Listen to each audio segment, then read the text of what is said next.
পাঁচ ওয়াক্ত ফরজ নামাজে 2, 3 বা 4 রাকাতের ব্যবধান করিয়া কেন ফরজ করা হইল?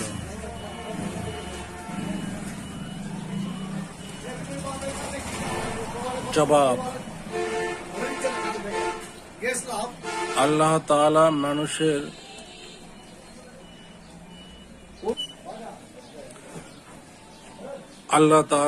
মানুষের শরীরে 5টি ইন্দ্রিয় দান করিয়াছেন: চক্ষু, কর্ণ, নাসিকা, জিহ্বা, ত্বক।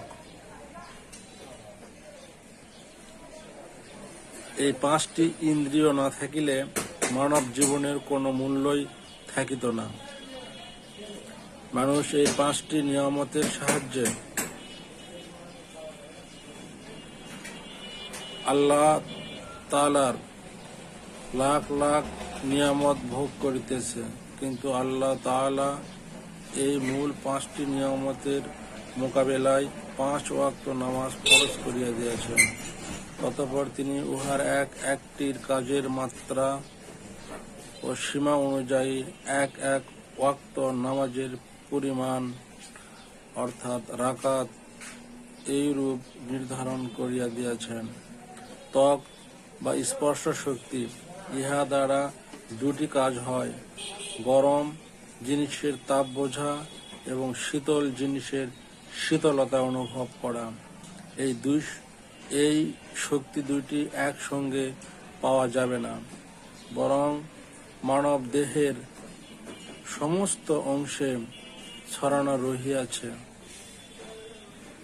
ইহার শুকরিয়ার জন্য সমস্ত রাত অতিবাহিত হওয়ার পর যখন প্রভাত হয়, তখন 2 রাকাত নামাজ পড়িতে হয়।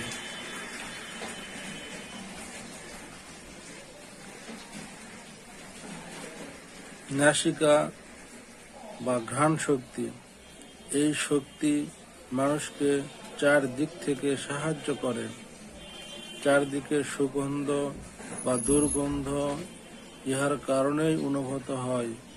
এই জন্য ইহার শুকরিয়া স্বরূপ জোহরের সময় 4 রাকাত নামাজ ফরজ করা হইয়াছে। জিহ্বা বা স্বাদ গ্রহণের শক্তি, জিহ্বা বা স্বাদ গ্রহণ করা হয়। এজন্য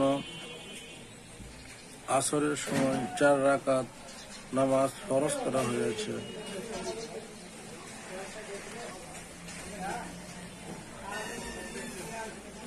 চক্ষু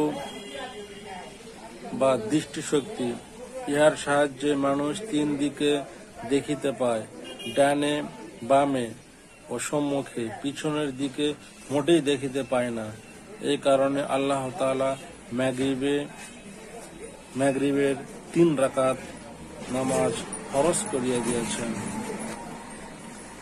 কর্ণ বা শোনার শক্তি, মানুষের কানের সাহায্যে চারদিকের আওয়াজ শুনিতে পায় এবং রাত্রে সে যাবতীয় আওয়াজ শুনিতে পারে। এই নিয়ামতের শুকরিয়া আদায় করার জন্য এশার সময়ে 4 রাকাত নামাজ ফরজ করা হয়েছে। যদি এই নামাজ সমূহকে ফরজ করা না হইত, তাহা হইলে মানুষ আল্লাহ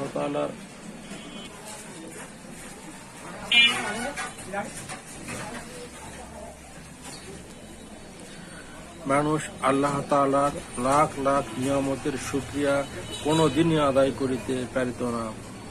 যে ব্যক্তি এই 5 ওয়াক্ত নামাজ পড়ে, সে আল্লাহর শুকরগুজার বান্দা, আর যে এই নামাজ তরক করে, সে নাশকর বান্দা।